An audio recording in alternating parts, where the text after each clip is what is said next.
All right, Mr. Jones, I'm sorry, Steve. Violating my own protocol here. All right. Mr. Jones, the first question is, who taught you how to handle a gun? Were you taught gun safety? If so, by whom and at what age? The first time I learned about gun safety was with the U of A, University of Arizona's 4-H club. They teach the principles of gun safety and basic handling and marksmanship. And then my dad taught me after that. And at 4-H club, I was around 8 or 9 years old. The next question is, what is your vision without your glasses? I don't know what my prescription is, but it's somewhere around 80-20 in my right eye and 60-20 in my left eye. Were words exchanged between the two groups of guys after Jacob rang the doorbell? I don't remember Jacob ringing the doorbell, but after they all came outside, they started yelling at us. Then Shay started saying stuff like, you know, what the hell is wrong with you, man? We're leaving, okay? Leave us alone. And it went back and forth like that. You said you intentionally shot Colin and Nick Peering. Why? Because there was an immediate threat to my life, I thought, and I had to stop it, and that's what I was trained to do. Did you say, quote, nobody did anything wrong but me, and if so, why? When the officers first got there, they were trying to see if anybody else had a gun, and they were asking me about my friends. They said, your friends have guns? Did they do anything? Did they go upstairs? Are they still shooting? Stuff like that. And I was trying to just let them know that, no, none of my friends have guns. Don't go arrest them, you know, stuff like that. But yes, I did say that, I believe. I don't remember saying it, but I mean, it's on a body cam, I guess. Did you waive your rights and speak to the officers during the 8 hours, or did you have an attorney with you? I, at first, thought I should call an attorney, but then I just talked to them.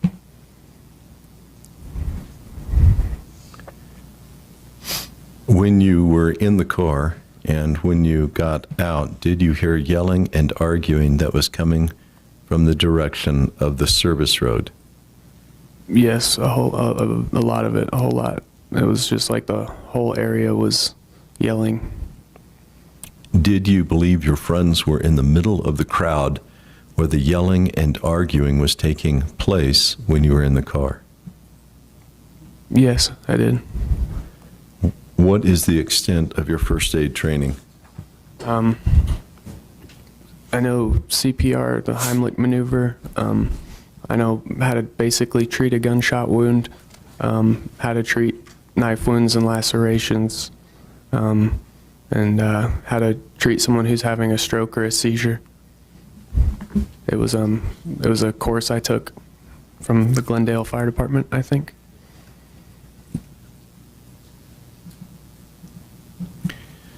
The next question is,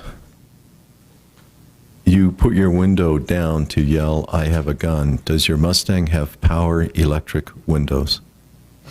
I didn't. The door was open the whole time, but when I said I leaned out the window, I was leaning out the door. I just was trying to remember.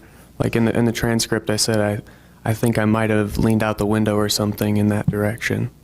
But I don't really remember that much, but we know now that the door was open. And when you were punching all your buttons on your key fob, did your horn go off? Yes, the car alarm went off for a few seconds, and then as I was mashing it, it went back off. Like I hit the panic button, and then I guess I hit the panic button again, and it went off in the span of a couple seconds. Are you nearsighted or farsighted? I'm not sure which is which, but I can only see up close. I have like computer vision from sitting in front of computers, so I can't see far. When you felt you were possibly going to lose your gun when the others were piled on you, did you feel you were the only one that could take control of this chaos? I felt like I was the only one who was going to get me out from under that pile. I felt like no one was going to come and help me, and I couldn't overpower all those guys.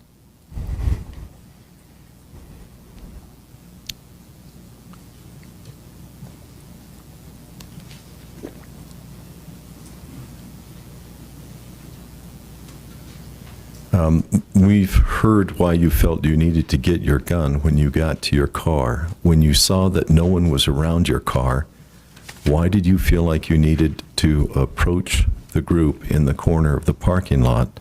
What was your thought process?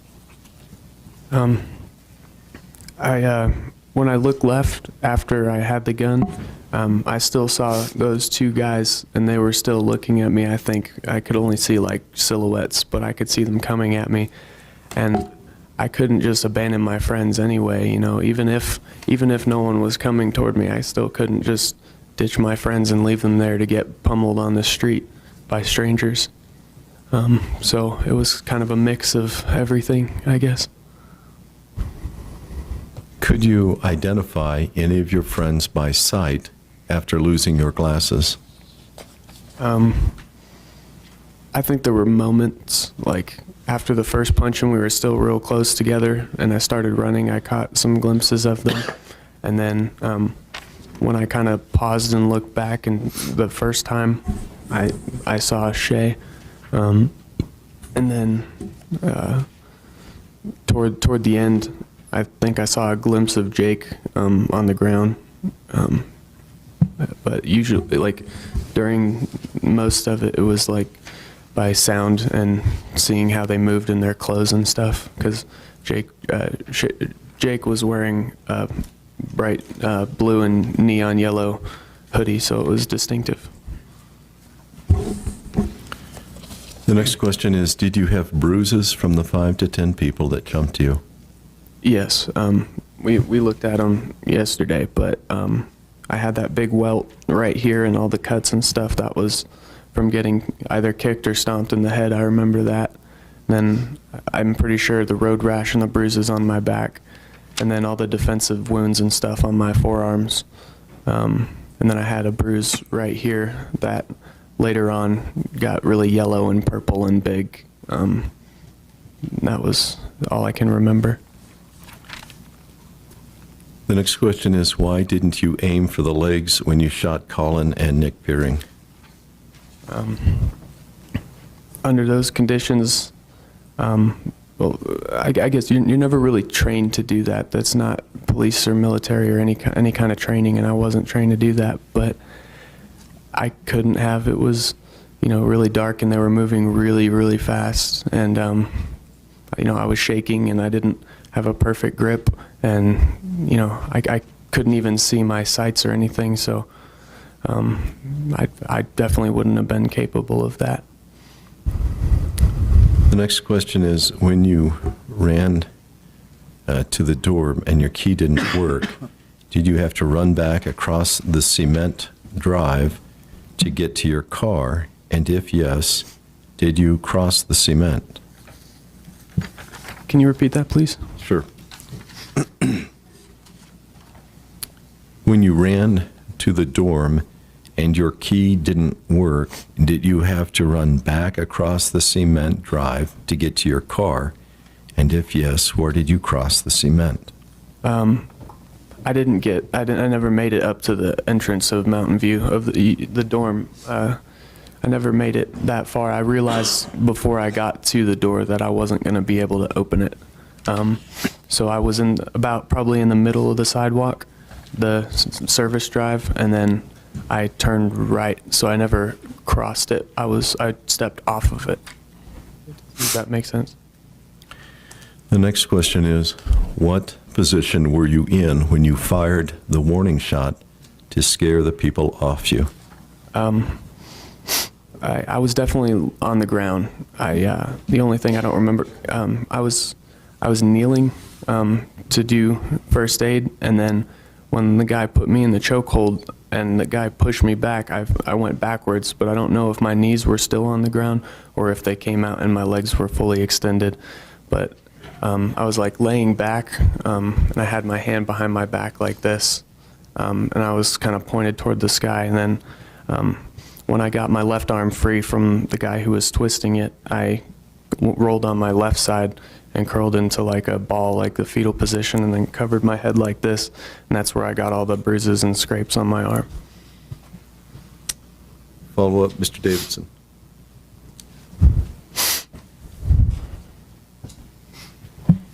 Can we approach her? Yes.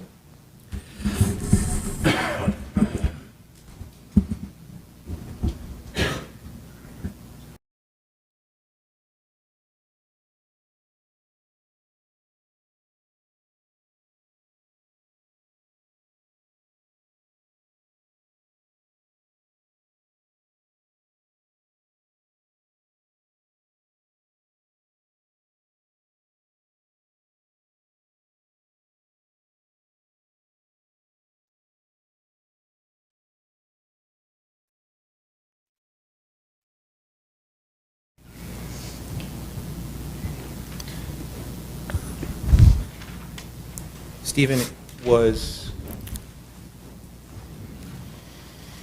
shooting something that you did frequently with your father as an activity? I wouldn't say frequently, but maybe like once every month or two. Are you familiar with your father's qualifications to provide firearms instruction? Yes, very. Can you explain that to the jury, please? Judge relevance. Overruled. He was an Arizona Post certified instructor, which stands for Police Officer Safety Training. He was certified by the NRA and Gun Sight to teach police officers and deputies and civilians handgun safety and basic training. He has probably 4 or 5 certificates from different handgun courses, from intermediate to advanced level, and then also instructor level, so like qualifying to teach other people. I think he was also pretty qualified when he was in the Navy. I think he was, yeah. You mentioned gun sight. What is gun sight? It's the most well-respected training camp site in the United States. They train military and police, and they have civilian classes as well. They do all kinds of stuff. It's up in Prescott. When you indicated to the police to the effect that you were the only one who did something wrong, how soon after the arrival of the police did that take place? 20 or 30 seconds. What was the general scene or mood at the parking lot at that time? Chaos. People were screaming and yelling, and people were getting handcuffed and put on the ground. And, you know, I just wanted to make sure the police didn't, you know, overreact and like try to shoot my friends or something. Did you observe any officers with their weapons deployed? Yeah, all of them. Did they have handguns deployed or other weapons? Rifles. Fair to say you made that statement out of concern for your friend's safety and other people who were there? Yes. At any point during the course of your 8 or so hours with the police, did you ever make a statement to them that you did something wrong? No. Did you have an attorney with you during those 8 hours that you were being questioned by the police? No. Did you talk to an attorney during those 8 hours you were questioned by the police? No. Was your mother there during those 8 hours you talked to the police? No. Was your father there during those 8 hours you talked to the police? No.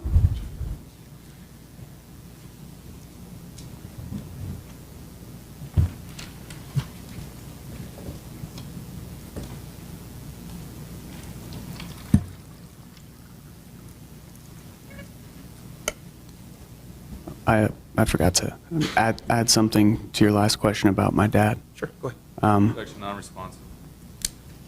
I'll give him a chance to complete his answer. Go ahead. He trained Maricopa County Sheriff's deputies. That was the thing I forgot.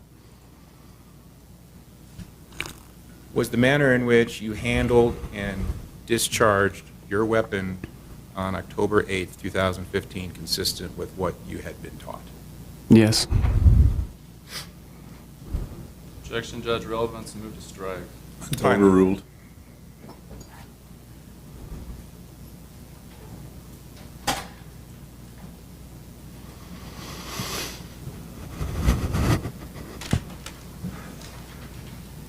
Prior to pulling your pistol out from behind your waistband while you were underneath the pile and firing the warning shots, did you also do anything verbally to try to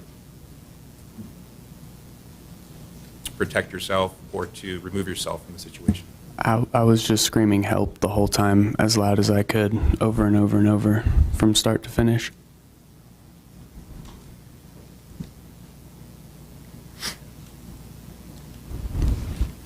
After you left the car with your pistol, let me strike that.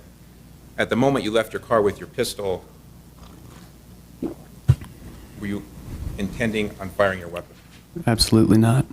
As you're walking from your car to where the shots are ultimately fired, were you ever planning or intending on firing your pistol?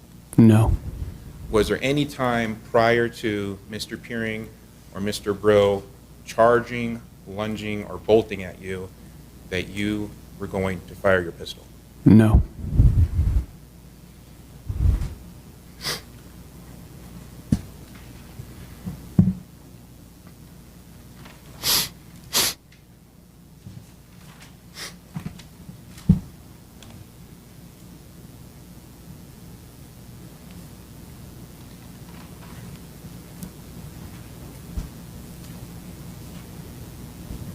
Were there people that you thought or expected to be in the Mountain View dorm that may have been able to provide you some protection from these guys? Yes. Can you Yeah. elaborate on that?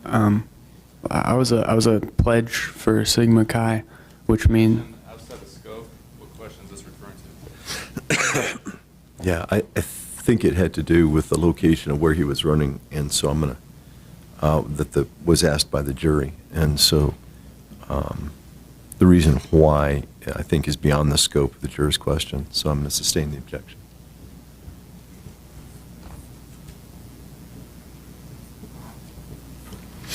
Thank you, Steve. Mr. Barker?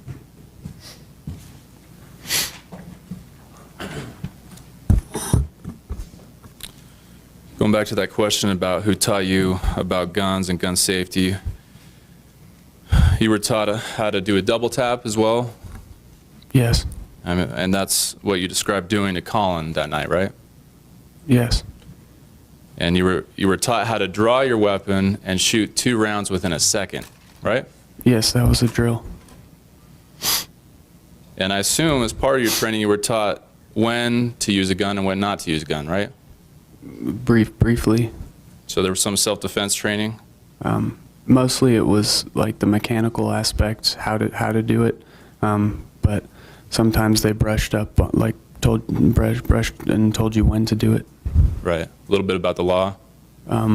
No, just, when your life's in danger and what's the deadly threat and stuff like that. So you never taught what the law was in regards to self-defense? Objection, Your Honor. Relevance. Goes to, I'm just following up on counsel's questions I'll about allow gun it. safety.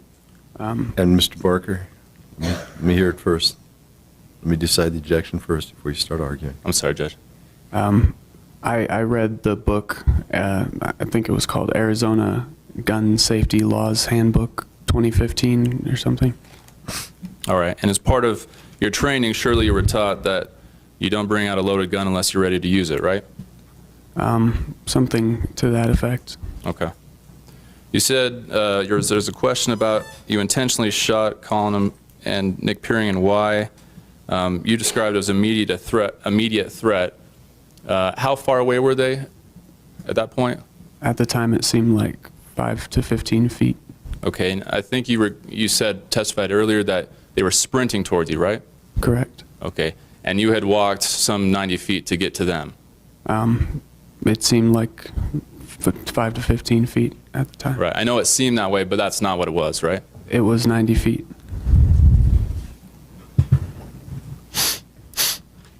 So you did tell the officer nobody did anything wrong but me, right? I believe so.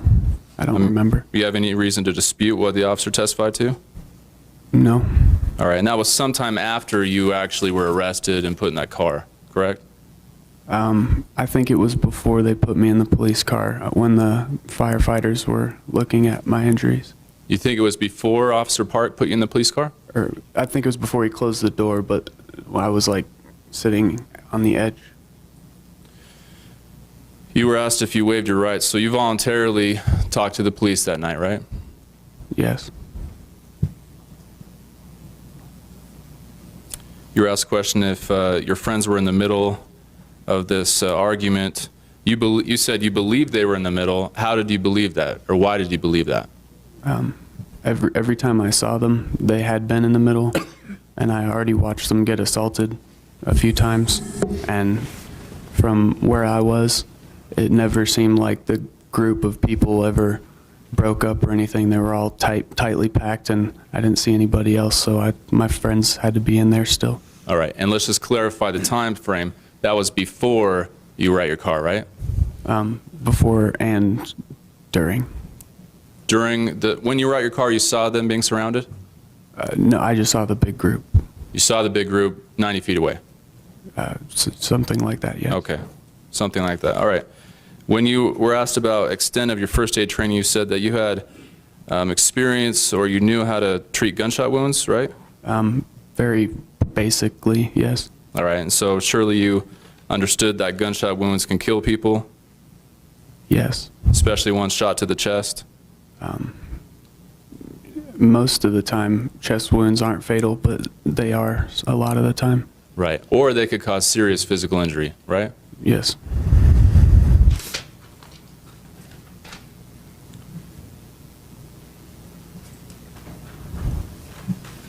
You're asked a question about why didn't you aim for their legs. Can you demonstrate how you were aiming at Colin and Nick Peering? Can you show us the stance? Objection, Your Honor, beyond the scope, 403. Oh, it goes to this, how he was aiming, Judge. He wasn't asked how he was aiming, he was at.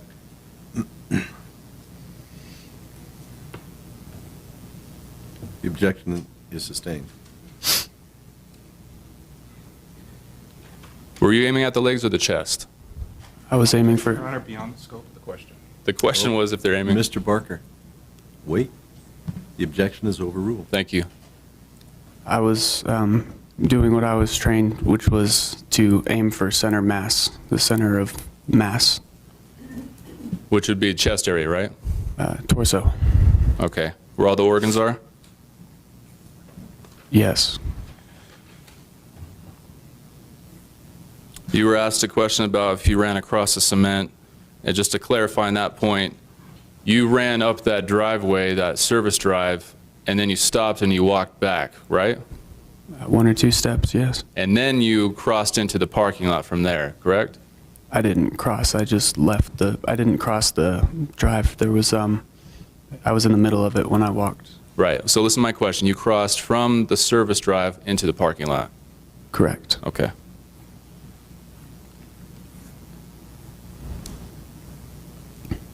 So I didn't hear your answer to the question, what position were you in when you fired the warning shot, in your words.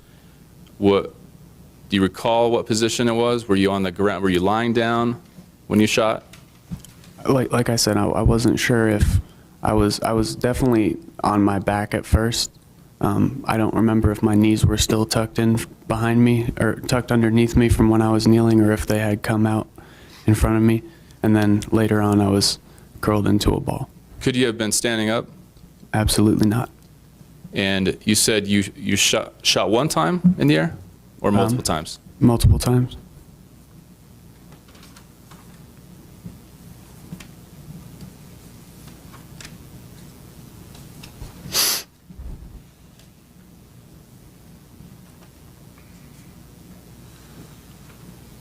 You said something about referring to the question regarding how you could identify your friends. You talked about their clothing, and you said by their sound. What kind of sounds were you hearing from them? Just like their voices and yelling. Okay, nothing about help me or I'm scared? I heard them say they were scared at first. You heard them say they were scared? No, just like stuff like holy shit, you know. But I never heard them say I'm scared. Right. And that was before you went to your car, correct? Correct. May I have a moment, Judge? Yes. That's all I have. Thank you. Mr. Davidson. Very briefly, Stephen. With regard to firearms training and your knowledge and what was going on in your head at the time, when Mr. Barker asks you about not bringing a loaded gun unless you're ready to use it, does that mean that you don't take possession of a loaded gun until you've already made the decision you're going to fire it? No. Is there a difference between being ready to use it and using it? Yes. Based on your understanding and the training that you received, is a gun unholstered only when it's time to shoot? Objection, relevance, calls for legal conclusions. Overruled. No. Based on your training and what you believed at the time, is a gun only brought to low ready when you're ready to fire it? No.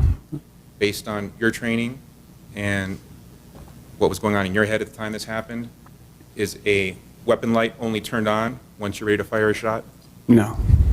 In fact, once a weapon is actually pointed at somebody, that's something that can also happen before the Objection. decision to shoot has even been made, correct? Just a second. Read the question back, Steve, please.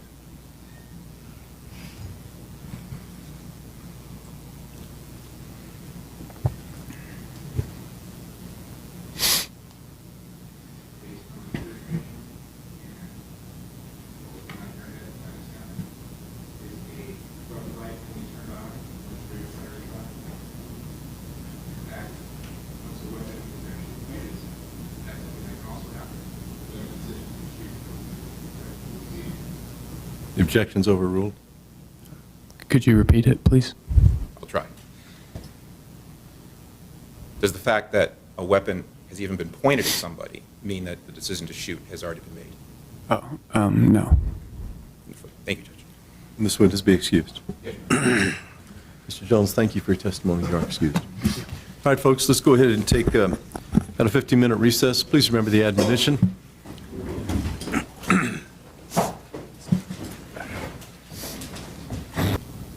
All right, 15 minutes.